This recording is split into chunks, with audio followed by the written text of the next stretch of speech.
Mag-try naman tayo magluto ngayon ng dinengding. Ito na ang aking mga gulay. At saka yan pa, pambahay kubo yan. May bunga din siya ng malunggay.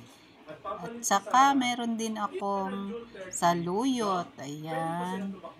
At meron din akong bangos. Ipiprito ko yan para panglagay sa ibabaw ng gulay pagkaluto. Kasi sabi ng aking labi ay kailangan daw ay may pritong isda. So, totoo lang, hindi ako masyadong pamilyar sa mga ganyan luto. Pero tinatry ko nga. Pero masarap siya. Sarap siya, nagustuhan ko din siya. Lalo yung may pritong isda.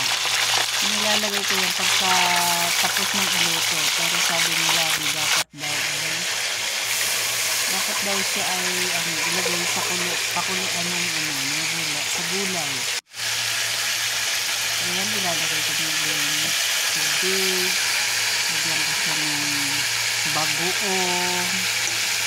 Para bagoong isda ang ginamit ko. Galing ng Pangasinan. Pinili ko na rin yung kamatis, yung sibuyas. Tapos luya. Ito ulam, masarap ito mga sinaing niluluto ng ganito.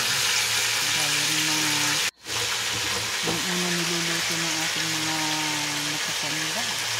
Masarap. Hindi ako na rin siya ng paminta para lumasa agad siya. At lagyan ko din siya ng isang cubes. Hindi ko nila sabihin yung brand, pero galing din siyang Pilipinas. Dahil kumulo na, inulit ko na yung mga gulay. Papakuloyin lang natin siya ng mga 15 minutes, mga ganyan. Tapos, inuhulog ko na rin yung mga talon, papaya, tola, kalabasa, at bunga ng palaya.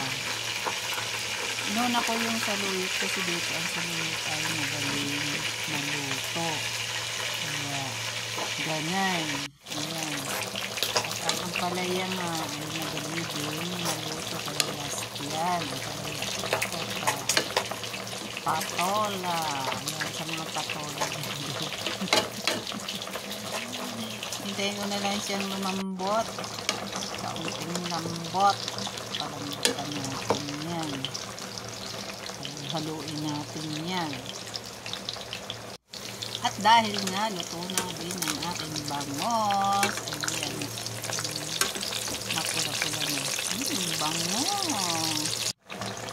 Lalagay ko na rin din ang bangos kapagka siya ay luto na. Para lumasa ang yung lasa ba ng isda. Talagang masarap na masarap. O sa mga kabayan ko dyan, mga OFW, makarelate kayo dito sa mga ganitong luto dahil available naman dito sa abroad ang mga ganyang ingredients. Pwede natin iluto yan sa ating araw-araw na ulam. Thank you for watching!